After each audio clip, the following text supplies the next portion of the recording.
स्वागत है आप सभी का लोक बंधु के यूट्यूब चैनल पर।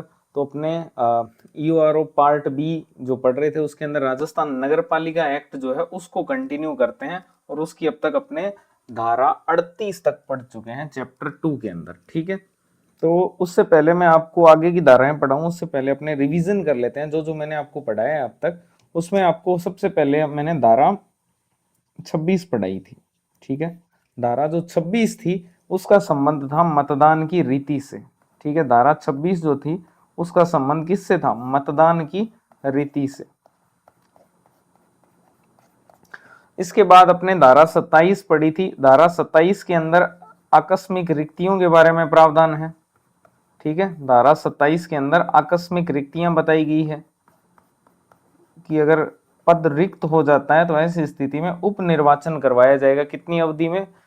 आप सबको पता है, 6 माह की अवधि में। ठीक है, 28। फिर जो धारा 28 थी इसके अंदर बताया गया था कि 28 की उम्र में भी अगर विवाह नहीं हो रहा है तो ये अपराध है, और इसमें बताया गया था निर्वाचन अपराध, यानी इसमें जन प्रतिनिधित्व अधिनियम की कुछ धाराएं थी वो यहां पर भी लागू होगी। ठीक है, फिर धारा 29 की अगर अपने बात करें तो धारा 29 में भ्रष्ट आचरण जो है इसका वर्णन किया गया है। ठीक है, धारा 29 में भ्रष्ट आचरण बताया गया है कि कौन कौन से ऐसे कृत्य हैं जो कि भ्रष्ट आचरण की श्रेणी में आते हैं। इसके बाद में जो धारा 30 है उसमें बताया गया है कि नगर पालिका के निर्वाचन से जुड़े हुए मुद्दे हैं उन पर सिविल न्यायालय जो है उसकी आधिकारिकता का वर्जन। ठीक है, तो सिविल न्यायालय जो है उसकी आधिकारिकता का वर्जन धारा 30 में सिविल न्यायालय की आधिकारिकता का वर्जन। ठीक है, जिसमें सिर्फ एकमात्र ही तरीका है निर्वाचन संबंधी मामलों में चुनौती देने का, वो है निर्वाचन याचिका, जो कि धारा 31 में बताई गई है। निर्वाचन याचिका ये सब अपने पढ़ चुके हैं। फिर ये बताया गया है कि ये निर्वाचन याचिका किसके समक्ष जारी की जाती है? जिला न्यायाधीश के समक्ष। तो अगले में यह बताया गया है कि अगली धारा में कि जिला न्यायाधीश जो है उसके आदेशों के विरुद्ध अपील कहां की जाती है? जिला न्यायाधीश के आदेशों से अपील। जिला न्यायाधीश के जो आदेश हैं अगर उनसे आपको संतुष्टि नहीं मिलती है तो उस मामले में आप हाई कोर्ट जा सकते हो। तो ये प्रोविजन है धारा 32 के अंदर, ये भी अपने पढ़ा था डिटेल में। फिर अगली जो धारा थी वो थी धारा 33, उसके बाद 34, उसके बाद में 35, देन 36। धारा जो 33 थी उसमें बताया गया था कि अगर उम्मीदवार का जो निर्वाचन है, उम्मीदवार का निर्वाचन अपास्त होने की स्थिति में, उम्मीदवार का निर्वाचन अगर बर्खास्त हो जाता है तो ऐसी स्थिति में जो नगर पालिका है उसका क्या हो जाएगा? विघटन हो जाएगा। ठीक है, ये अपने धारा 33 में पढ़ा था। फिर धारा जो 34 है इसमें बताया गया था कि अंतिम फैसला किसका होगा। ठीक है, अंतिम फैसला, ये जो निर्वाचन याचिका लगाई है इस मामले में, निर्वाचन संबंधी मामलों में जो अंतिम निर्णय करता है वो हाई कोर्ट होगा। अगर हाई कोर्ट अनुपस्थित है उस स्थिति में जो डिस्ट्रिक्ट कोर्ट है उसका फैसला जो है वो अंतिम होगा।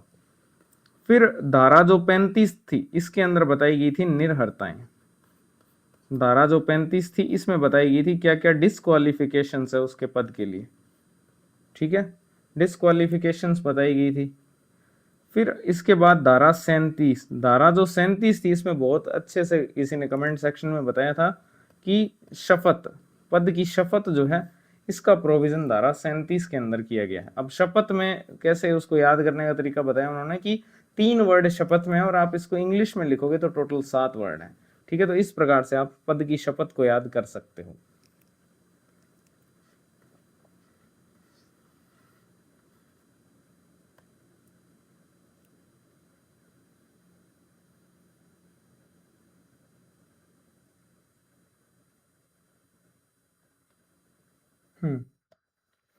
उसके बाद में जो धारा 38 थी इसमें बताया गया था त्याग पत्र। कि वो नगर पालिका के जो सदस्य हैं वो अपना त्याग पत्र जो है वो किसे दे सकते हैं। ठीक है।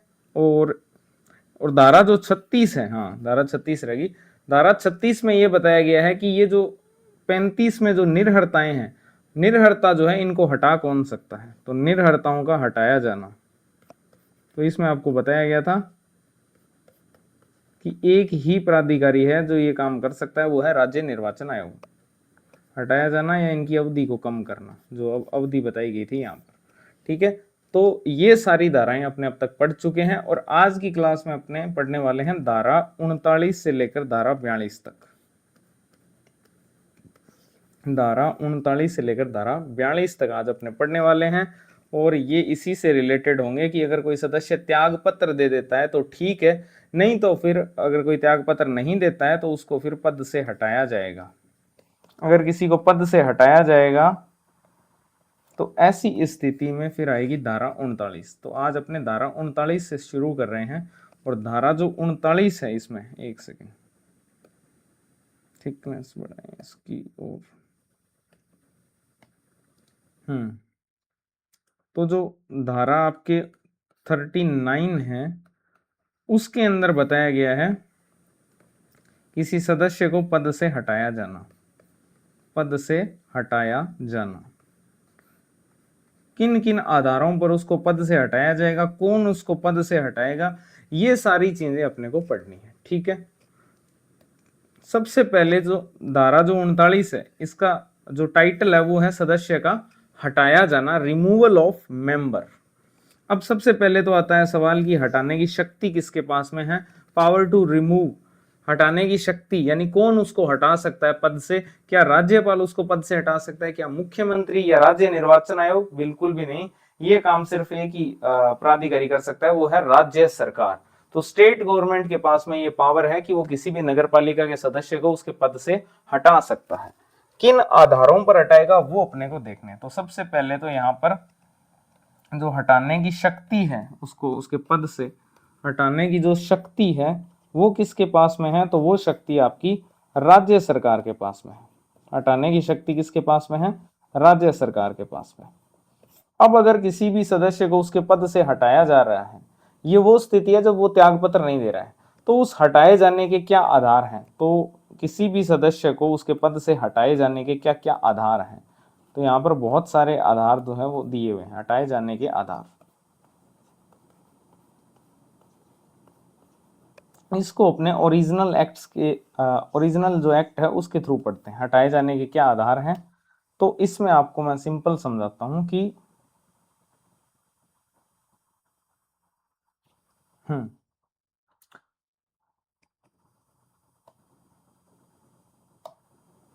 हटाए जाने के क्या क्या आधार हैं इसमें बेसिकली। तो इसमें पहला आधार है कि वो बिना अनुमति के लगातार 3 से अधिक साधारण जो बैठक हैं उनके अंदर अनुपस्थित रह गया हो। ठीक है। More than 3 consecutive ordinary meetings, नगर पालिका की 3 से अधिक कोई जो साधारण बैठक है उनमें अगर वो लगातार बिना अनुमति के, बिना नगर पालिका की अनुमति के अनुपस्थित है, एब्सेंट है, तो ऐसी स्थिति में उसको उसके पद से हटाया जा सकता है। लेकिन इसमें एक चीज ध्यान रखनी है, जेल में रहने की जो अवधि होगी वो इसमें नहीं गिनी जाएगी, चाहे वो किसी भी प्रकार का कैदी हो, चाहे वो आपके विचाराधीन कैदी हो जिस पर अभी सजा नहीं हुई है लेकिन उसको जेल में रखा गया है। इसके अलावा निरुद्ध व्यक्ति, नजरबंद व्यक्ति जो है, डिटेन्ड जो व्यक्ति है वो, इसके अलावा कोई पॉलिटिकल प्रिजनर है, राजनीतिक कैदी है, तो ये जब जेल की अवधि होगी इनकी वो इसमें काउंट नहीं की जाएगी, जो ये अवधि बताई जा रही है यहाँ पर। ठीक है। तो हटाए जाने के आधारों के अंदर अगर अपने बात करें तो पहला आधार ये है कि वो नगर पालिका की लगातार 3 बैठकों के अंदर अनुपस्थित हो। तो पहला आधार अगर अपने यहां देखें तो वो ये है कि वो नगर पालिका की लगातार 3 या अधिक बैठकों से अनुपस्थित हो। एक वर्ड इंपॉर्टेंट है, बैठकों से अनुपस्थित हो, नगर पालिका की अनुमति के बिना। बिना अनुमति अगर वो नगर पालिका की लगातार 3 बैठकों से अनुपस्थित रहता है, एब्सेंट रहता है, तो ऐसी स्थिति में उसको उसके पद से हटाया जा सकता है। बस इसमें ध्यान ये रखना है, जिस अवधि अगर कोई राजनीतिक कैदी है,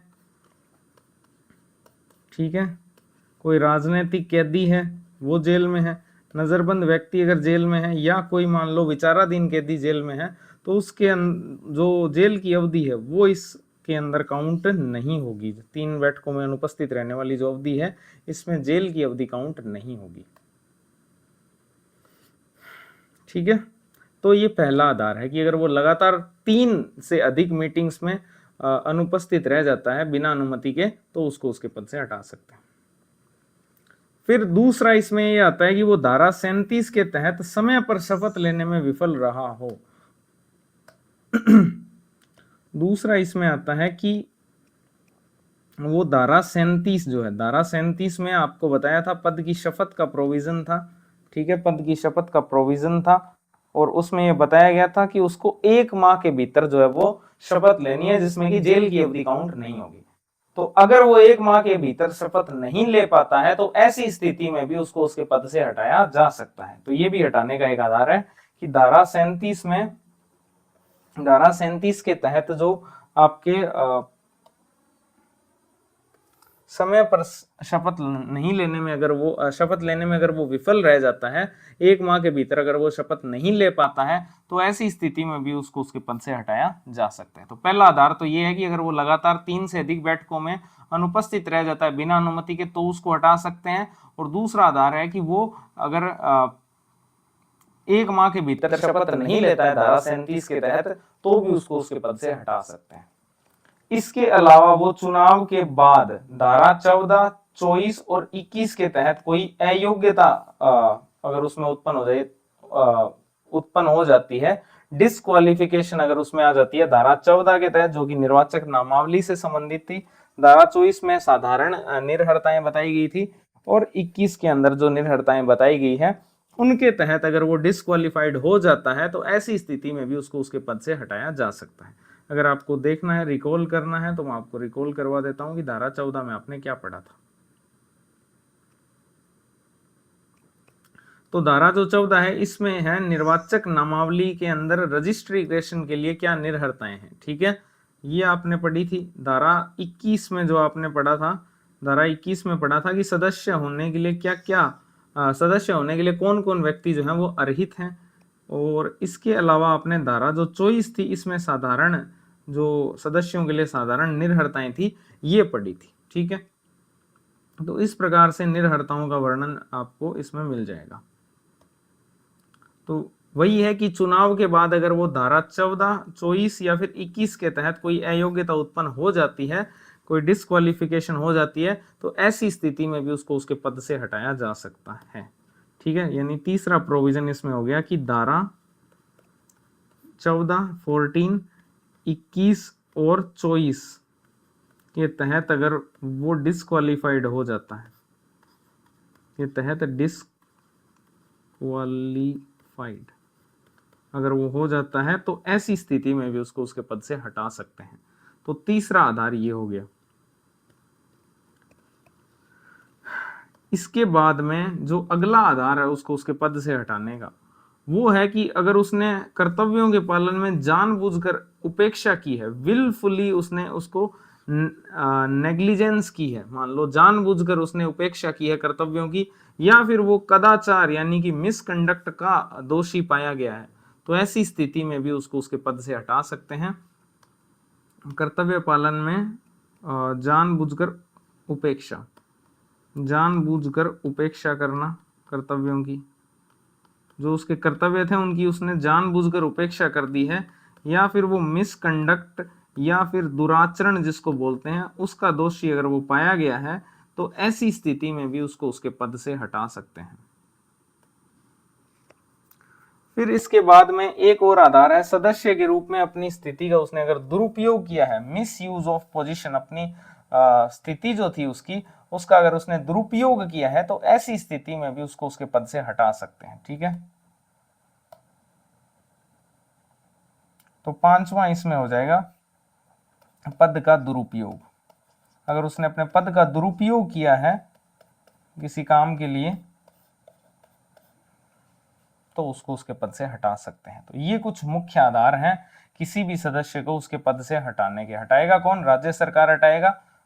क्या क्या आधार हैं? पहला आधार ये है कि अगर वो नगर पालिका की लगातार 3 या उससे ज्यादा मीटिंग्स के अंदर अनुपस्थित रह जाता है बिना अनुमति के, तो उसको उसके पद से हटा सकते हैं।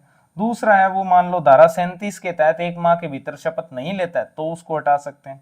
तीसरा ये चुनाव के बाद मान लो वो धारा 14, 21 और 24 के तहत डिस्क्वालिफाइड हो जाता है, ठीक है, या फिर उसने अपने कर्तव्यों की जानबूझकर क्या कर दी? उपेक्षा कर दी, नेग्लेक्ट कर दिया उनको, या फिर वो मिसकंडक्ट या दुराचरण का दोषी पाया गया है। पांचवा है, उसने अपने पद का दुरुपयोग किया है। तो ये सारी स्थितियां जो है इनमें आप राज्य सरकार जो है वो नगर पालिका सदस्य को उसके पद से हटा सकती है। ठीक है, हटाएगी कैसे वो अपने आगे देखेंगे। तो आप यहां पर इसको एक बार ओरिजिनल एक्ट से इसको देखने की कोशिश करते हैं।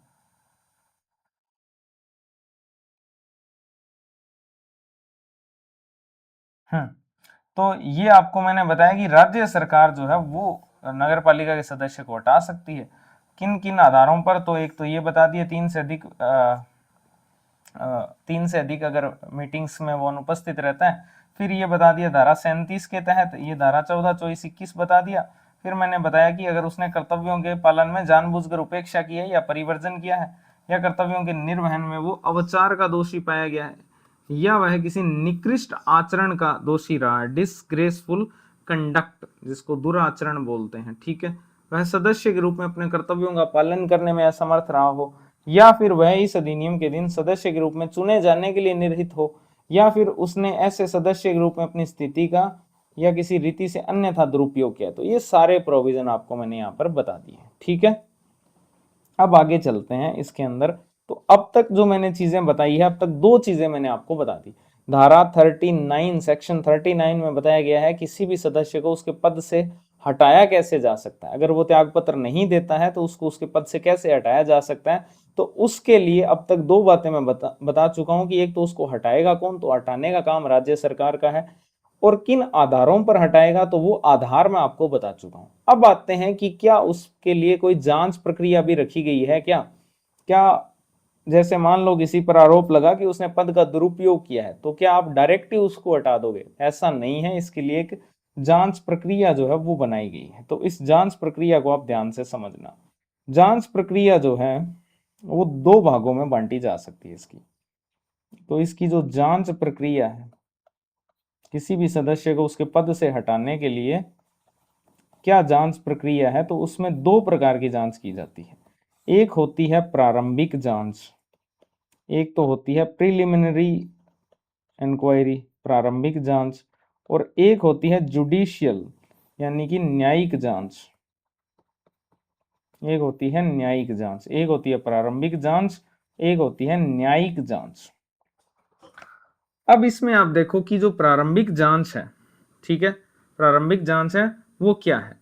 राज्य सरकार जो है वो स्वयं या फिर किसी भी राज्य स्तरीय सेवा, स्टेट लेवल सर्विस जो RAS वगैरह है, उसकी रैंक से ऊपर के किसी सेवारत या फिर सेवानिवृत्त अधिकारी से ये जांच करवाएगी, और सदस्य जो है उसको स्पष्टीकरण का अवसर देगी। इसमें 3 चीजें आपको ध्यान रखनी है।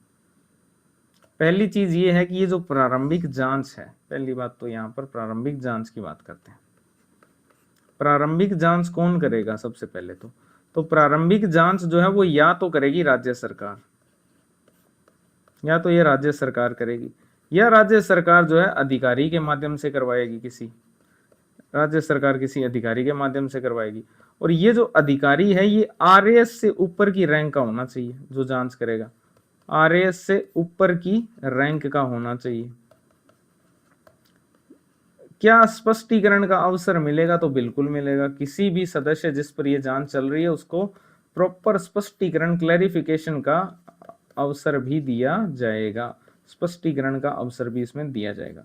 तो ये जो प्रारंभिक जांच है इसको आप ध्यान से समझना। किसी भी सदस्य पर जो प्रारंभिक जांच चल रही है वो या तो राज्य सरकार करवा सकती है, राज्य सरकार कर सकती है, या वो अपने किसी अधिकारी के माध्यम से इस जांच को कर सकती है। और ये जो अधिकारी है ये RAS से ऊपर की रैंक का होना चाहिए, राज्य स्तरीय सेवा से ऊपर की रैंक का होना चाहिए। ठीक है।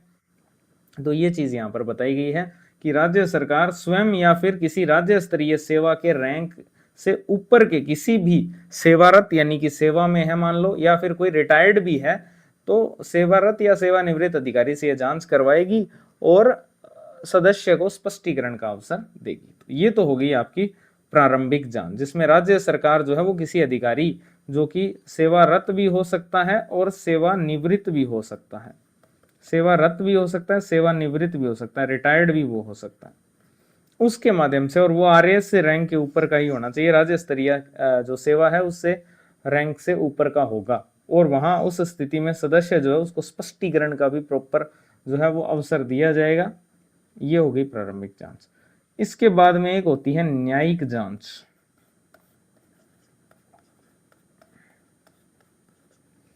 एक होती है इसमें न्यायिक जांच। अब ये जो न्यायिक जांच है जिसको जुडिशियल इंक्वायरी बोलते हैं, ये किन मामलों में करवाई जाती है? तो जो गंभीर मामले हैं, गंभीर आरोप हैं, गंभीर आरोपों के मामले में न्यायिक जांच की जाती है। ध्यान रखना, गंभीर आरोपों के मामले में, गंभीर आरोपों के मामले में, गंभीर आरोपों के, पहला तो यही है कि न्यायिक जांच कब की जाती है? तो गंभीर जो आरोप है, आरोपों के मामले में।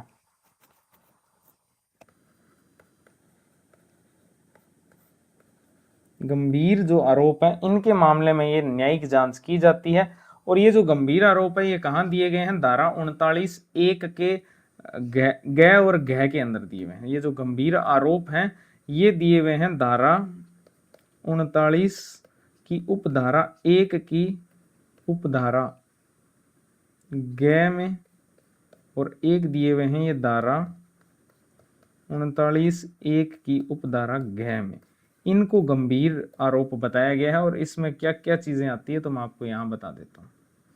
तो इसमें एक तो ग में तो ये बताया गया 14, 24 और 21 की जो है, और इसके अलावा ये बाकी जो बच गए वो सारे घ में आते हैं। तो आपको यहीं से मैं समझा देता हूँ शॉर्ट नोट्स से ही कि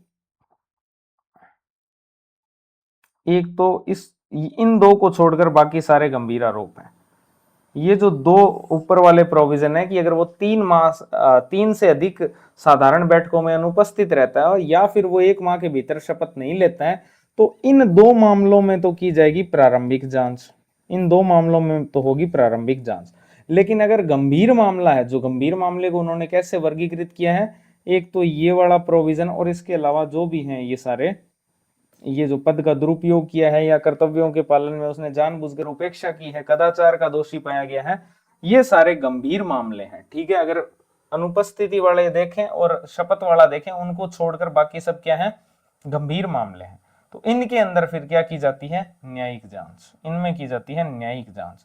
तो जो न्यायिक जांच है उसके अंदर जो है क्या राज्य सरकार करेगी? ऑब्वियस सी बात है। तो राज्य सरकार के द्वारा नियुक्त जो भी जिला न्यायाधीश की रैंक का न्यायिक अधिकारी होगा वो इनकी जांच करेगा। तो सवाल यही है कि न्यायिक जांच करेगा कौन? तो न्यायिक जांच तो न्यायिक अधिकारी ही करेगा जो कि जिला न्यायाधीश की रैंक का ही होगा। तो राज्य सरकार किसी जिला न्यायाधीश की रैंक के न्यायिक अधिकारी से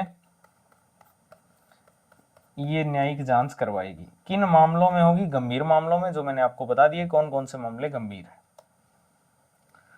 फिर न्यायिक जांच के दौरान जो भी न्यायिक अधिकारी होगा उसके पास में क्या क्या शक्तियां होगी? तो उसके पास में सिविल प्रक्रिया संहिता 1908 है, सीपीसी, उसके तहत सिविल कोर्ट की शक्तियां होगी। सिविल कोर्ट की सारी शक्तियां उसके पास होगी, जैसे कि समन जारी करना हो गया, समनिंग हो गया, या फिर शपथ पर परीक्षा, एग्जामिनिंग ऑन ओथ, है ना, शपथ के ऊपर एग्जामिनेशन, वो एग्जामिन कर सकता है शपथ को।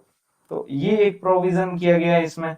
दूसरा है उसको दस्तावेज पेश करने की मांग करने का भी अधिकार है। ठीक है ना, सिविल कोर्ट की शक्ति है तो उसको वो कह सकता है कि दस्तावेज पेश किया जाए। ठीक है, तो discovery and production of documents, दस्तावेज पेश करने की मांग करना। तीसरा इसमें कहा गया लोक अभिलेख मंगवाना, पब्लिक रिकॉर्ड्स जो है वो मंगवा सकता है, वो दस्तावेज पेश करने की मांग कर सकता है, या फिर वो आपके समन जारी कर सकता है और शपथ को जो है वो एग्जामिन कर सकता है। तो ये सारे उसके पास में शक्तियां हैं न्यायिक अधिकारी के पास, जो कि गंभीर मामलों के अंदर जो है वो जांच करेगा, जो कि जिला न्यायाधीश के रैंक का ही न्यायिक अधिकारी होगा। और उसको न्यायिक अधिकारी को जो सीपीसी है, सिविल प्रक्रिया संहिता, क्रिमिनल प्रोसीजर कोड 1908, उसके तहत सिविल कोर्ट की शक्तियां हैं, जिसमें कि समन जारी करना, शपथ को एग्जामिन करना, दस्तावेज पेश करने की मांग करना और किसी पब्लिक रिकॉर्ड को मंगवाना, ये सारी शक्तियां उसके पास में है। ठीक है, तो ये आपकी हो गई। और इसको सीपीसी 1908 के तहत सिविल कोर्ट की पावर्स हैं, सिविल कोर्ट की पावर्स। ठीक है, इसके बाद अगला इसमें आता है कि निलंबन और अंतिमता, सस्पेंशन एंड फाइनलिटी। ठीक है, निलंबन का अधिकार किसका है? सस्पेंड कौन कर सकता है किसी भी सदस्य को? ठीक है, तो अब तक जो मैंने आपको चीजें समझाई है उसमें मैंने आपको ये समझाया है कि धारा जो 39 है उसके अंदर ये प्रोविजन है कि नगर पालिका के किसी भी सदस्य को उसके पद से हटाया जा सकता है। अब अगर किसी को पद से हटाया जा रहा है तो ये पावर किसके पास में है? तो ये पावर है राज्य सरकार के पास में। राज्य सरकार उसको उसके पद से हटा सकता है। किन आधारों पर हटा सकता है? तो ये आधार जो थे इनको आप दो भागों में बांट सकते हो। एक भाग इसमें आपके आते हैं, एक तो गंभीर मामले, एक तो है गंभीर मामले, और दूसरे आते हैं गैर गंभीर मामले। अब गैर गंभीर ये कैटेगरी इसलिए बनाई गई है ताकि आगे जो जांच वाला प्रोविजन है वो आपको समझ आ जाए। गैर गंभीर मामलों के अंदर दो चीजें शामिल है कि एक तो वो लगातार 3 से अधिक बैठकों के अंदर अनुपस्थित रहा है बिना अनुमति के, और दूसरा वो 1 माह के अंदर उसने शपथ नहीं ली है। तो ये दो तो आते हैं गैर गंभीर मामलों में, और इनके अंदर की जाती है प्रारंभिक जांच। प्रारंभिक जांच कौन करता है? तो राज्य सरकार करती है या उसके द्वारा नियुक्त कोई अधिकारी करता है, जो सेवारत भी हो सकता है, सेवानिवृत्त भी हो सकता है, और वो आरएस रैंक से ऊपर का होना चाहिए। दूसरा आता है गंभीर मामले। गंभीर मामलों में धारा 14, 21 और 24 की निर्भरताओं वाले आ जाते हैं। उसके अलावा किसी ने पद का दुरुपयोग किया है, वो गंभीर मामला है। दुराचरण का अगर दोषी पाया गया है, अगर कोई कर्तव्यों की उसने जानबूझकर उपेक्षा की है, तो ये सारे गंभीर मामले हैं। ठीक है, और गंभीर मामलों के अंदर प्रारंभिक जांच नहीं होगी, उनमें न्यायिक जांच की जाएगी। और न्यायिक जांच कौन करेगा? जिला न्यायाधीश की रैंक का अधिकारी करेगा, राज्य सरकार उसको नियुक्त करेगी। ठीक है, और उसके पास में सिविल कोर्ट की पावर्स होगी, समन जारी करना है, शपथ पर एग्जामिन करना है, पब्लिक रिकॉर्ड्स मंगवाना है। ठीक है, ये सारी पावर्स उसके पास में होगी। ये अब तक आपको मैंने समझाया है। अब आगे चलते हैं कि अगर किसी सदस्य पर जांच हो चुकी है तो उसके बाद में, और जांच में वो दोषी पाया जाता है, तो उस स्थिति में उसको निलंबित कौन कर सकता है और उसका टर्मिनेशन कौन कर सकता है? ठीक है, निलंबन कौन कर सकता है? तो जांच के दौरान राज्य सरकार जो है वो सदस्य को निलंबित कर सकती है। निलंबन जो प्रक्रिया है वो जांच के दौरान ही चलती है। ठीक है, जांच का अब तक पूर्ण रूप से निष्कर्ष नहीं आया है या फिर निर्णय नहीं आया है, लेकिन उस अवधि के दौरान जो है अगर किसी पे जांच चल रही है तो जांच के दौरान ही राज्य सरकार किसी सदस्य को निलंबित कर सकती है। तो निलंबन जो है वो जांच के दौरान किया जा सकता है। कौन करता है निलंबन? राज्य सरकार। सस्पेंशन कौन करता है? राज्य सरकार।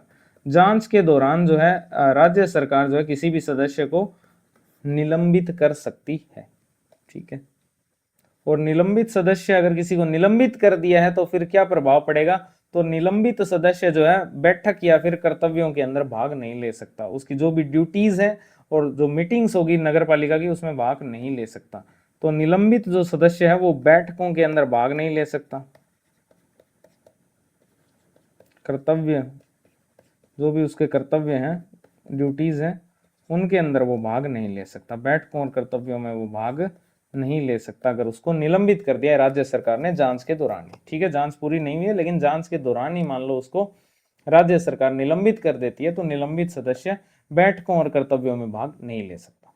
फिर आता है फाइनल ऑर्डर की जांच पूरी हो चुकी है और उसको दोषी पाया गया है, तो राज्य सरकार जो है उसका अंतिम जो आदेश होगा, जो भी राज्य सरकार का अंतिम आदेश होगा वो आपका राजपत्र में प्रकाशित किया जाएगा। ठीक है, पहली बात तो यही है कि राज्य सरकार का जो आदेश होगा, राज्य सरकार का जो आदेश होगा वो राजपत्र में प्रकाशित होगा, गैजेट के अंदर वो आएगी सूचना, किसी को अगर पद से हटाया जा रहा है तो ये आदेश जो होगा वो राजपत्र के अंदर प्रकाशित होगा। फिर इसमें ये आदेश जो होगा वो अंतिम होगा और इसे किसी भी न्यायालय में चुनौती नहीं किसी भी न्यायालय में इसको चुनौती नहीं दी जा सकती। Can not be questioned in any court. Simple सी बात है कि राज्य सरकार का जो आदेश है वो राजपत्र में प्रकाशित होगा और ये जो आदेश होगा ये अंतिम होगा। इसको आप किसी भी कोर्ट के अंदर जाके चुनौती नहीं दे सकते कि पद से हटा कैसे दिया। ठीक है, तो पद से हटाने की सारी पावर्स किसके पास में है? स्टेट गवर्नमेंट के पास में है, राज्य सरकार के पास में है।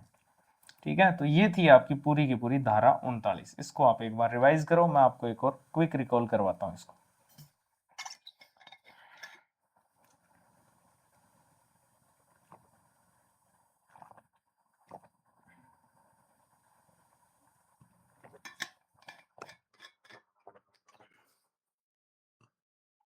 देखो, जो धारा 39 है इसमें ये प्रोविजन किया गया है कि नगर पालिका किसी भी सदस्य को उसके पद से हटाया जा सकता है और ये हटाने की जो शक्ति है ये राज्य सरकार के पास में है। किन आधारों पर राज्य सरकार उसको उसके पद से हटा सकती है? तो इसके दो आधार हैं। एक तो आते हैं गंभीर मामले, एक आते हैं गैर गंभीर मामले। गैर गंभीर मामलों के अंदर दो मामले आते हैं। एक आता है कि अगर वो 3 से अधिक लगातार वो नगर पालिका की 3 से अधिक मीटिंगों के अंदर बिना अनुमति के अनुपस्थित रहा है, एब्सेंट रहा है, तो वो गैर गंभीर मामला है। दूसरा इसमें आता है कि वो जो है उसने 1 माह की अवधि के भीतर धारा 37 के तहत जो है वो शपथ ग्रहण नहीं की है। तो ये आते हैं गैर गंभीर मामलों में और इनके अंदर जो है की जाती है प्रारंभिक जांच। लेकिन जो गंभीर मामले हैं, ठीक है, गंभीर मामले उनमें क्या क्या आते हैं? जैसे अगर वो धारा 14, 21 और 24 के अंदर जो भी निर्हरताएं बताई गई है उनके अंदर डिस्क्वालिफाइड हो जाता है, वो एक आधार है हटाने का। दूसरा इसमें आता है कि उसने अपने पद का दुरुपयोग किया है, पद की स्थिति का क्या किया? उसने दुरुपयोग किया है। तीसरा इसमें आता है कि वो दुराचरण या मिसकंडक्ट का दोषी पाया गया है या फिर उसने अपने कर्तव्यों का जानबूझकर क्या कर दी? उनकी उपेक्षा कर दी, नेग्लेक्ट कर दिया उनको। तो ये सब गंभीर जो है मामले माने जाएंगे। ठीक है, तो इन सभी मामलों में उसको उसके पद से हटाया जा सकता है और जो गैर गंभीर मामले हैं यहां पर की जाती है प्रारंभिक जांच और गंभीर मामलों की स्थिति में की जाती है न्यायिक जांच। अब ये जो प्रारंभिक जांच होती है ये और न्यायिक जांच जो होती है इसमें क्या डिफरेंस है? पहला तो न्यायिक जांच, तो जो आपके प्रारंभिक जांच होती है ये गैर गंभीर मामलों में की जाती है और ये गंभीर मामलों में की जाती है। ठीक है, फिर दूसरा इसमें आता है दोनों ही जांच कौन करवाता है? राज्य सरकार। ठीक है, दोनों ही जांच राज्य सरकार ही करवाता है, लेकिन इस स्थिति में राज्य सरकार प्रारंभिक जांच के लिए जो अधिकारी नियुक्त करता है वो आपके आरएएस जो रैंक है, आरएएस जो राज्य स्तरीय सेवा है उसकी रैंक से ऊपर का होना चाहिए। आरएएस की रैंक से ऊपर का अधिकारी होना चाहिए। ठीक है, जांच के लिए, चाहे वो सेवारत हो या सेवानिवृत्त ही क्यों ना हो। ठीक है, जॉब में हो या फिर रिटायर्ड हो, दोनों ही चल सकते हैं। ठीक है, और इस स्थिति में जो सदस्य है उसको स्पष्टीकरण, क्लैरिफिकेशन का भी अवसर दिया जाएगा। लेकिन जो न्यायिक जांच है वो कौन करता है? वो राज्य सरकार करवाता है एक न्यायिक अधिकारी के माध्यम से। और ये जो न्यायिक अधिकारी होता है ये आपके जो डिस्ट्रिक्ट जज होता है उसकी रैंक का ही होता है। डिस्ट्रिक्ट जज की रैंक का ही न्यायिक अधिकारी होता है जो इसकी जांच करता है। और उसको जांच के दौरान जो है सीपीसी के तहत, सीपीसी 1908 के तहत सिविल कोर्ट की पावर्स होती है। सिविल कोर्ट की पावर्स होती है जिसमें कि आपके वो जो पब्लिक रिकॉर्ड्स है, लोक अभिलेख है, उनको मंगवा सकता है या फिर आपके वो शपथ जो है उसको एग्जामिन कर सकता है, समन जारी कर सकता है। ठीक है, ये सारी शक्तियां उसके पास में है सिविल न्यायालय की। ये आपकी न्यायिक जांच है। इसके बाद में दो प्रोविजन और हैं। एक प्रोविजन है कि निलंबन, सस्पेंशन, जांच चल रही है उस जांच के दौरान राज्य सरकार किसी सदस्य को निलंबित भी कर सकती है। अगर किसी सदस्य को निलंबित कर दिया तो ऐसी स्थिति में वो आपके कर्तव्यों में भाग नहीं ले सकता और ना ही नगर पालिका की जो बैठकें हैं उसमें भाग ले सकता, ना ही अपने कर्तव्यों को फॉलो कर सकता वो ना ही वो नगर पालिका की बैठकों में भाग ले सकता निलंबन के दौरान। फिर आता है इसमें अंतिम फैसला, अंतिमता, फाइनलाइजेशन। तो राज्य सरकार जो भी अपना आदेश इसमें पेश करेगी वो आपका राजपत्र के अंदर प्रकाशित होगा और वो अंतिम होगा। उसको आप किसी भी अन्य न्यायालय में चुनौती नहीं दे सकते, उसको आप किसी भी न्यायालय के अंदर चुनौती नहीं दे सकते, ये फैसला अंतिम होगा। तो ये स्टेटमेंट आपको अच्छे से ध्यान रखना है कि धारा 39 के तहत किसी भी सदस्य को उसके पद से हटाए जाने के संबंध में राज्य सरकार का जो फैसला है वो अंतिम होता है, उसको आप किसी भी न्यायालय में चुनौती नहीं दे सकते। ये पूरी की पूरी आपकी धारा 39 है। ठीक है, अब इसको मैं आपको ऑफिशियल जो डॉक्यूमेंट है वहां से समझा देता हूं। तो इतना तो मैं समझा ही चुका था। फिर ये जो उपधारा 2 दी हुई है इसमें कुछ चीजें बताई गई है जो आपको मैंने सारी समझा दी है यहाँ पर। फिर आपकी इसमें उपधारा 3 है जिसमें ये बताया गया है कि राज्य सरकार किस प्रकार से, ये सारे जांच प्रक्रिया बताई गई है यहाँ पर। ठीक है, ये सब जांच प्रक्रियाएं बताई गई है कि किस प्रकार से उसको सिविल न्यायालय की शक्तियां भी प्राप्त हैं। ठीक है, यहाँ पर बताया गया कि उसको सिविल न्यायालय की शक्तियां प्राप्त है। इसके अलावा जो राज्य सरकार जो है उसका आदेश जो है वो अंतिम होगा और इसको किसी भी, और वो राजपत्र में प्रकाशित होगा, न्यायालय में उसको प्रश्नगत नहीं किया जा सकता। यहाँ बताया गया है कि जो निलंबित सदस्य है वो कार्यवाही में भाग नहीं ले सकता और ना ही वो कर्तव्यों का पालन करने का हकदार होगा। तो ये सारे प्रोविजन जो थे धारा 39 में ये मैंने आपको पढ़ा दिए हैं। ठीक है, ये आपकी थी धारा 39। अब आगे चलते हैं, अपने बात करते हैं धारा 40 की। अगली जो धारा है वो है धारा 40।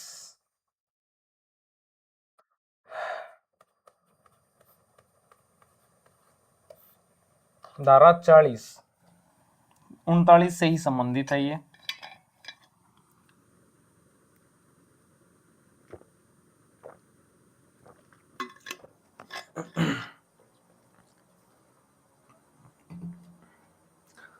तो जो धारा 40 है, क्योंकि धारा 39 में किसी भी सदस्य को उसको पद से हटाए जाने के लिए बहुत सारे उस पर एलिगेशन लगे थे कि वो दुराचरण का दोषी भी पाया जा सकता है, मतलब बहुत सारे उस पर एलिगेशंस लगाए गए थे कि उसको इन कारणों की वजह से इसके पद से हटा दिया जाना चाहिए। तो ये जो एलिगेशंस हैं, अभिकथन इनको हिंदी में बोलते हैं, इंग्लिश में एलिगेशन बोलते हैं, इनसे रिलेटेड है धारा 40 कि पदावधि की समाप्ति के बाद, ठीक है, किसी भी सदस्य को आपने राज्य सरकार ने पद से हटा दिया है तो उसके बाद में क्या होगा, फिर कुछ जो अभिकथन है उनकी भी जांच की जाएगी। ऐसा नहीं है कि इंक्वायरी बंद हो जाएगी, इंक्वायरी चलती रहेगी। Inquiry into certain allegations after expiry of term of office. अगर किसी सदस्य का जो पद है, अगर किसी सदस्य को उसके पद से हटा दिया गया है तो उसके सदस्य को पद से हटाना, पद से हटाने के लिए भी कुछ आधार होंगे। ठीक है, किन आधारों पर उसको हटाया गया होगा,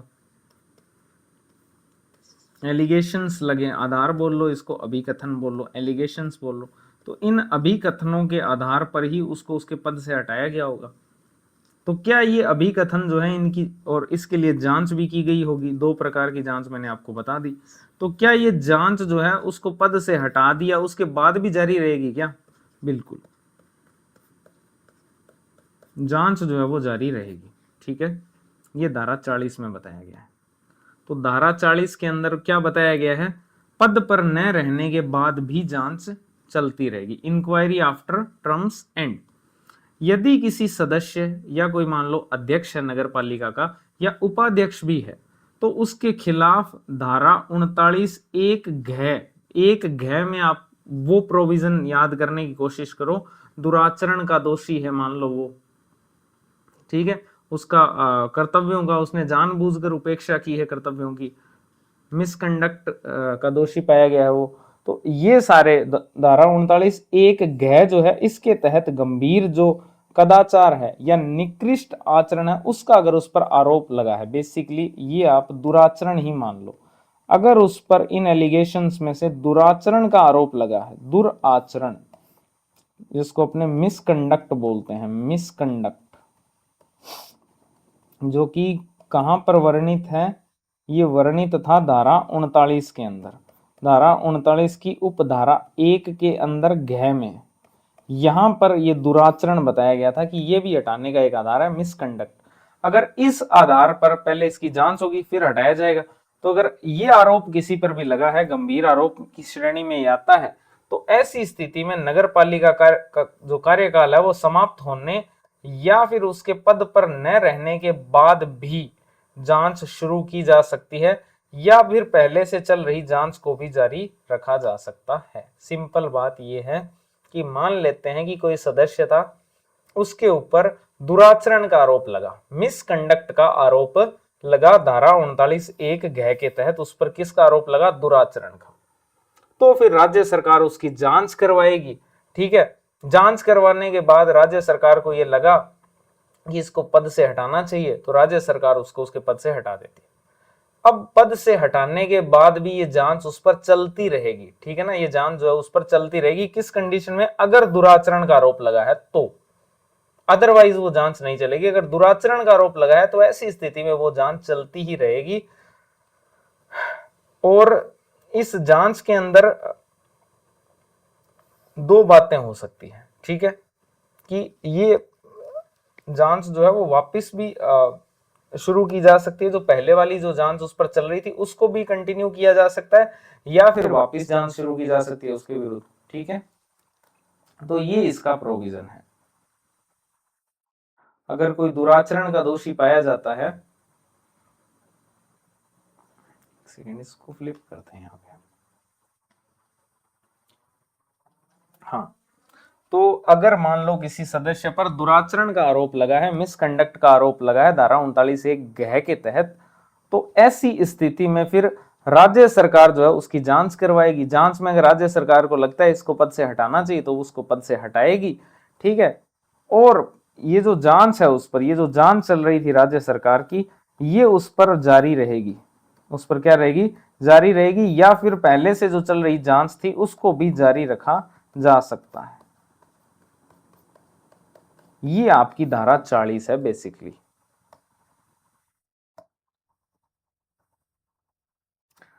अब यहां से एक निष्कर्ष निकलता है। निष्कर्ष ये है कि राज्य सरकार केवल धारा 39(4) के तहत नियुक्त न्यायिक अधिकारी द्वारा दिए गए निष्कर्षों के अनुरूप ही अपना लिखित निष्कर्ष रिकॉर्ड करेगी। इसमें एक निष्कर्ष है, फाइंडिंग है, और वो ये है कि राज्य सरकार जो है वो केवल धारा 39(4) जो है उसके तहत नियुक्त जो न्यायिक अधिकारी है, जो आपने जुडिशियल ऑफिसर अपॉइंट किया था राज्य सरकार ने, किस लिए? गंभीर मामलों की स्थिति में जांच के लिए, तो उस न्यायिक अधिकारी के द्वारा दिए गए जो भी निष्कर्ष होंगे उसके अनुरूप ही अपना लिखित निष्कर्ष रिकॉर्ड करेगी, उसी के अकॉर्डिंग काम करेगी। ठीक है, जो न्यायिक अधिकारी ने अपना निष्कर्ष दिया है कि इसको हटाना चाहिए या नहीं हटाना चाहिए, उसी के अकॉर्डिंग फिर राज्य सरकार भी अपना जो लिखित निष्कर्ष है वो रिकॉर्ड करेगी, वो देगी। ठीक है, तो इसका मीनिंग सिंपल है कि राज्य सरकार जो न्यायिक अधिकारी है उसी के अकॉर्डिंग काम करेगी। ठीक है, इसके बाद में आता है कि अगर किसी भी सदस्य को दुराचरण का अगर उस पर आरोप लगाया गया है तो क्या री इलेक्शन पर कोई असर पड़ सकता है इसका? अगर वो वापस खड़ा होना चाहता है चुनाव में तो उस पर कोई प्रभाव पड़ सकता है क्या? तो बिल्कुल। यदि वह व्यक्ति नई अवधि के लिए फिर से चुन लिया जाता है, मान लो री इलेक्टेड हो जाता है, तब भी उसकी जो पिछली अवधि के कुकृत्य हैं या जो दुराचरण है उसके खिलाफ धारा 39 के प्रावधान आवश्यक परिवर्तनों के साथ लागू होंगे। ठीक है, इसका सिंपल सा मीनिंग ये है कि उस पर जांच अभी भी चल रही है। पुनर्निर्वाचन री इलेक्शन के ऊपर क्या इफेक्ट पड़ सकता है इसका? तो अगर वह व्यक्ति नई अवधि के लिए फिर से चुन लिया जाता है, री इलेक्ट हो जाता है, तो ऐसी स्थिति में भी उसकी जो पिछली अवधि के कुकृत्य थे, जो दुराचरण का आरोप उस पर लगा था, वो साफ नहीं होंगे। सिंपल सा है, उसके खिलाफ धारा 39 के जो प्रावधान है पद से हटाए जाने के, वो आवश्यक जो परिवर्तन है उसके साथ लागू हो जाएंगे। जो जो चेंजेस करने होंगे उसमें उनके साथ वो लागू रहेंगे धारा 39 के प्रावधान। तो सिंपल सी इसमें तीन बातें हैं यार धारा 39 में, सॉरी धारा 40 में। धारा 40 धारा 39 से ही संबंधित है।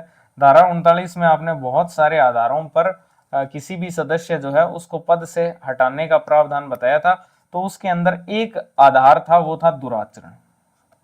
तो अगर किसी पर दुराचरण का आरोप लगा है तो इसके विरुद्ध जो की गई जांच है, राज्य सरकार जो है न्यायिक अधिकारी के माध्यम से जो जांच करवाएगी, वो जांच जो है वो जारी रहेगी, वो रुकेगी नहीं। ठीक है, या तो जारी रहेगी या पिछली जांच को ही कंटिन्यू किया जाएगा। ठीक है, दूसरा है इसमें कि दूसरा इसमें एक निष्कर्ष है कि राज्य सरकार जो है वो जिस न्यायिक अधिकारी को नियुक्त करेगी उसी के उसका जो भी निष्कर्ष होगा उसी के अकॉर्डिंग काम करेगी। तो इसमें दूसरा प्रावधान है कि राज्य सरकार जो है वो डिपेंड है न्यायिक अधिकारी पर। बेसिकली राज्य सरकार डिपेंड्स ऑन न्यायिक अधिकारी। तीसरा है पुनर्निर्वाचन को भी ये प्रभावित करेगी। पुनर्निर्वाचन को कैसे प्रभावित करेगी कि अगर कोई सदस्य रीइलेक्ट हो जाता है, अगर ऐसा कोई सदस्य रीइलेक्ट हो जाता है जिस पर कि दुराचरण का आरोप लगा हुआ था, ठीक है, अगर वो रीइलेक्ट हो जाता है तो उस पर भी धारा जो 39 के प्रावधान है वो आवश्यक परिवर्तनों सहित लागू रहेंगे पद से हटाए जाने के। ठीक है, तो ये आपकी धारा 40 है बेसिकली, जिसमें 3 मेन बातें हैं। इसको आप एक बार और रिकॉल कर लेते हैं इसको। तो इसमें पहला जो मेन प्रोविजन ये है धारा 39 के अंदर, एक तो धारा 40 के अंदर। तो धारा 40 जो है इसका टाइटल क्या है, पदावधि की समाप्ति के बाद कुछ अभिकथनों की जांच। ठीक है, inquiry into certain allegations after expiry of term of office, पद पर न रहने के बाद भी जांच। यदि किसी सदस्य, अध्यक्ष या फिर उपाध्यक्ष के खिलाफ धारा 39(1) के तहत गंभीर कदाचार या फिर निकृष्ट आचरण का आरोप लगा हुआ है तो नगर पालिका का जो कार्यकाल है वो समाप्त होने या फिर उसके पद पर न रहने के बाद भी जांच शुरू की जा सकती है, या फिर पहले से चल रही जांच को भी जारी रखा जा सकता है। पहला प्रोविजन तो ये। दूसरा इसमें आता है कि राज्य सरकार जो केवल धारा 39(4) के तहत नियुक्त जो न्यायिक अधिकारी है उसके द्वारा दिए गए निष्कर्षों के अनुरूप ही अपना लिखित निष्कर्ष रिकॉर्ड करेगी। और तीसरा इसमें आता है पुनर्निर्वाचन पर क्या प्रभाव पड़ेगा। अगर कोई व्यक्ति नई अवधि के लिए फिर से चुन लिया जाता है तब भी उसकी पिछली अवधि के जो कुकृत्य थे, जो दुराचरण का आरोप था, उसके खिलाफ धारा 39 के प्रावधान जो है वो आवश्यक परिवर्तनों के साथ लागू होंगे। ठीक है, ये आपकी धारा 40 है। अब आएंगे आगे धारा 41 के ऊपर।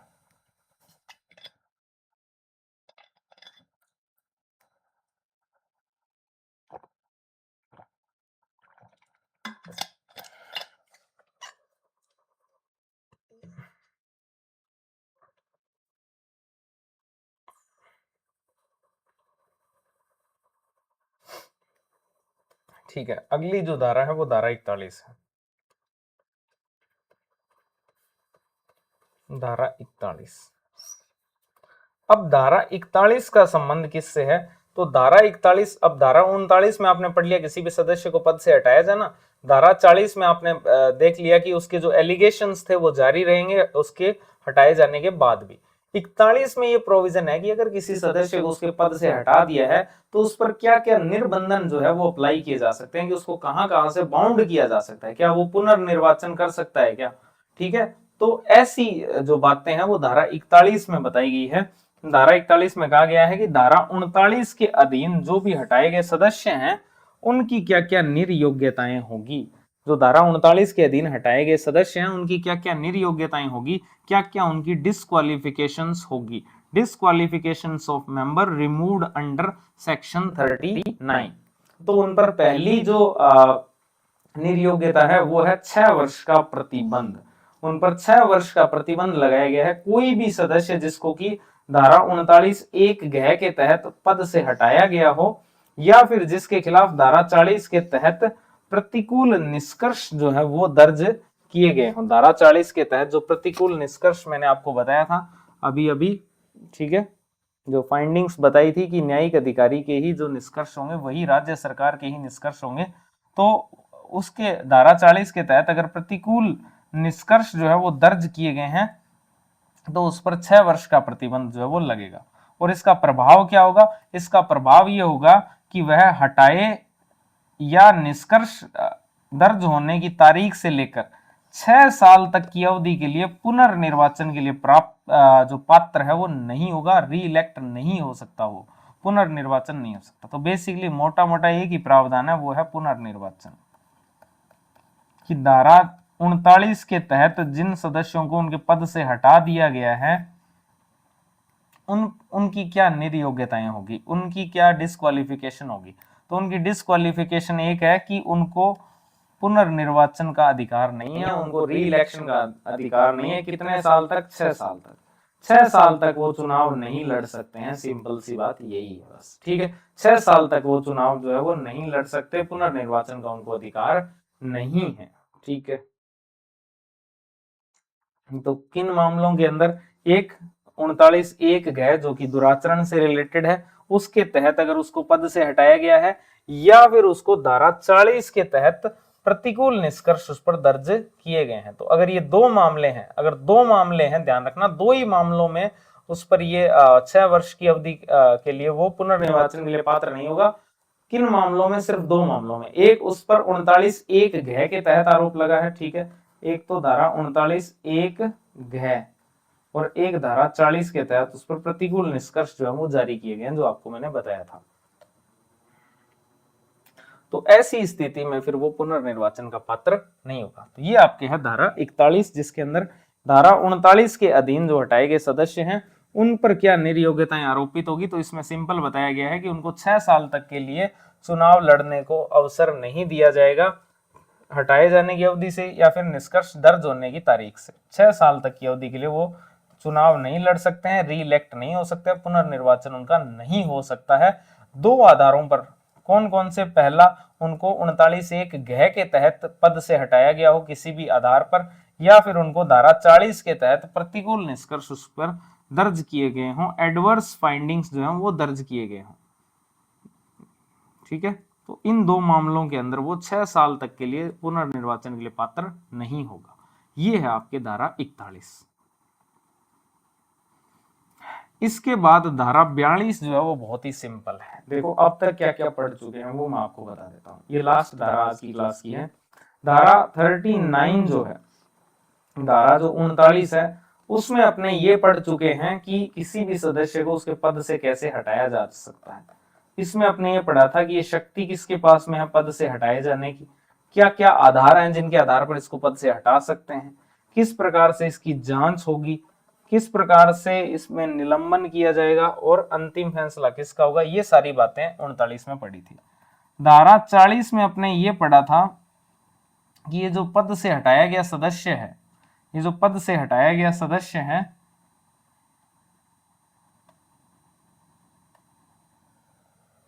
ये जो पद से हटाया गया जो भी सदस्य है, इस पर जो एलिगेशंस लगे हुए हैं, बेसिकली जो एलिगेशन इस पर लगे हैं, वो एलिगेशन जो है वो उसकी पद की समाप्ति के बाद भी जारी रहेंगे। जिसमें कि आपके धारा 39(1) के तहत अगर उस पर दुराचरण का आरोप लगा है, तो ऐसी स्थिति में उसके जो जांच है, जांच के बाद भी उस पर एलिगेशंस जो है वो लगे रहेंगे, और कार्यकाल समाप्त होने या उसके पद पर न रहने के बाद भी जांच जो है वो शुरू की जा सकती है उस पर लगे एलिगेशंस की, और पहले से चल रही जांच को भी जारी रखा जा सकता है। इसके अंदर एक और फाइंडिंग्स का भी प्रोविजन था, निष्कर्ष का, कि राज्य सरकार केवल धारा 39(4) के तहत जो नियुक्त न्यायिक अधिकारी है उसके द्वारा दिए गए निष्कर्षों के अनुरूप ही अपना लिखित निष्कर्ष रिकॉर्ड करेगी। राज्य सरकार जो है वो न्यायिक अधिकारी, जो भी जुडिशियल ऑफिसर है, वो जो भी निष्कर्ष देगा उसी के अनुरूप ही अपना लिखित निष्कर्ष रिकॉर्ड करेगी, ठीक है।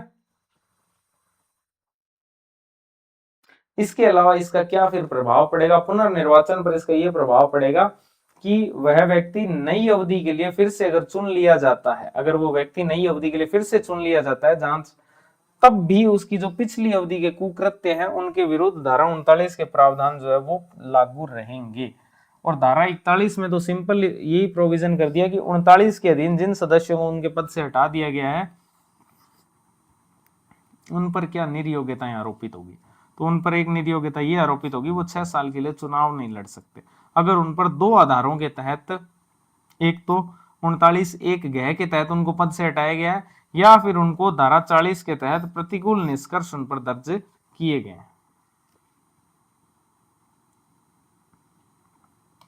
अब आते हैं धारा 42 पर। धारा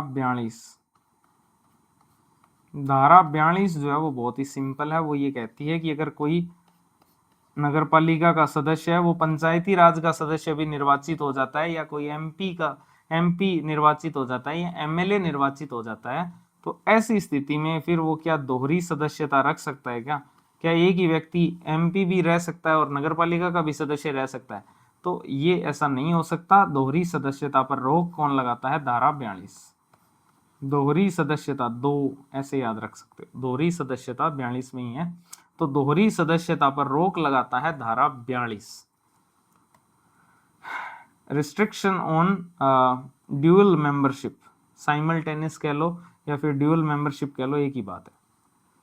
तो इसमें पहला प्रोविजन ये है कि एक साथ वो दो पद नहीं रख सकता।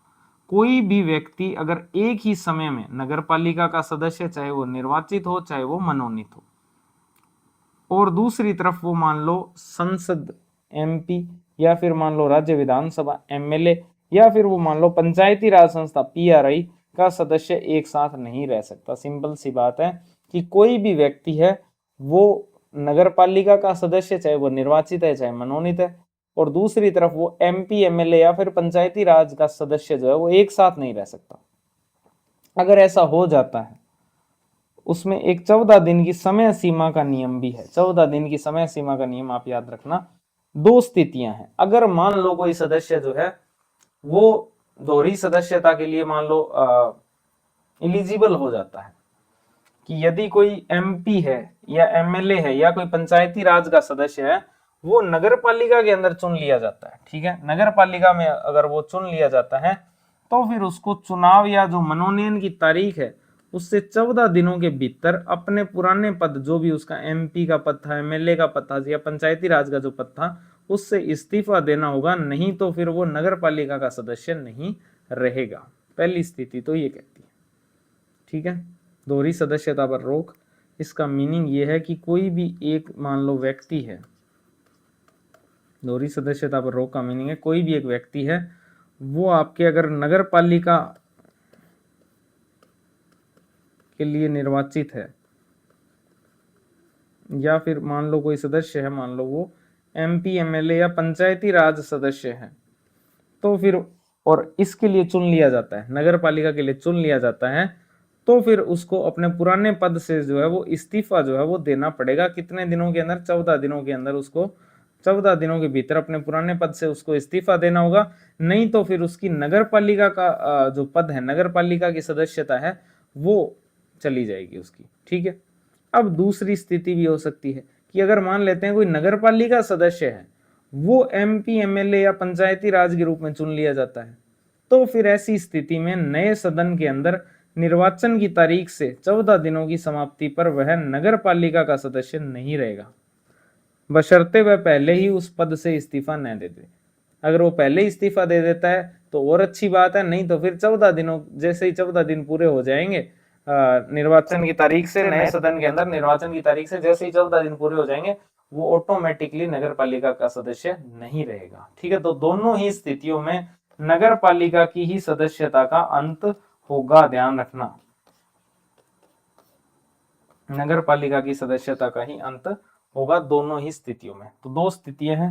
पहली स्थिति यह है कि अगर कोई मान लो एमपी एमएलए या पंचायती राज का सदस्य नगर पालिका में चुन लिया जाता है, तो उसको चुनाव या फिर जो मनोनयन की तारीख है, अगर मान लो वो निर्वाचित हुआ है तो चुनाव, अगर उसको नाम निर्दिष्ट किया गया है, नॉमिनेट किया गया है, तो मनोनयन, तो उसके चुनाव या मनोनयन की जो भी तारीख है उससे 14 दिनों के भीतर अपने पुराने पद, जो एमपी एमएलए या पंचायती राज का है, उससे उनको इस्तीफा देना पड़ेगा, नहीं तो फिर नगर पालिका का वो सदस्य नहीं रहेगा। अगर वो इस्तीफा नहीं देता है तो फिर वो नगर पालिका सदस्य नहीं रहेगा। दूसरी स्थिति ये है कि अगर कोई नगर पालिका सदस्य है और वो एमपी एमएलए या पंचायती राज के रूप में चुन लिया जाता है, तो नए सदन के अंदर निर्वाचन की जो तारीख है उससे 14 दिनों की समाप्ति पर वह नगर पालिका का सदस्य नहीं रहेगा। अगर वो इस्तीफा पहले ही दे देता है तो और अच्छी बात है, नहीं तो फिर जैसे ही 14 दिन पूरे हो जाएंगे और नगर पालिका के सदस्य के रूप में उसकी सदस्यता समाप्त हो जाएगी। तो ये आपकी ड्यूअल मेंबरशिप का रूल है, ध्यान रखना। दोहरी सदस्यता पर प्रतिबंध लगाती है धारा 42, जिसमें कहा गया है कि एक कोई भी व्यक्ति है वो एक समय में नगर पालिका का सदस्य और एमपी एमएलए या पंचायती राज का सदस्य एक साथ वो नहीं रह सकता। ठीक है, अगर ऐसा हो जाता है तो इसमें दो स्थितियां हैं और दोनों ही स्थितियों में नगर पालिका की सदस्यता ही उसका नगर पालिका की सदस्यता का ही अंत होगा। और इसमें समय सीमा ध्यान रखना कितने दिन की है, 14 दिन की समय सीमा इसमें रखी गई है। पहली स्थिति में भी नगर पालिका की ही उसकी सदस्यता जाएगी और दूसरी स्थिति में भी नगर पालिका की ही सदस्यता उसकी समाप्त होगी। 14 दिन की अवधि बस आप ध्यान रखना। ठीक है, ये है धारा 42। अब आपको जितनी भी धाराएं मैंने पढ़ाई है उन सबको अपने रिकॉल कर लेते हैं। ठीक है, आज की क्लास में जितनी भी धाराएं पढ़ाई उसको एक क्विक रिवीजन मारते हैं उनका।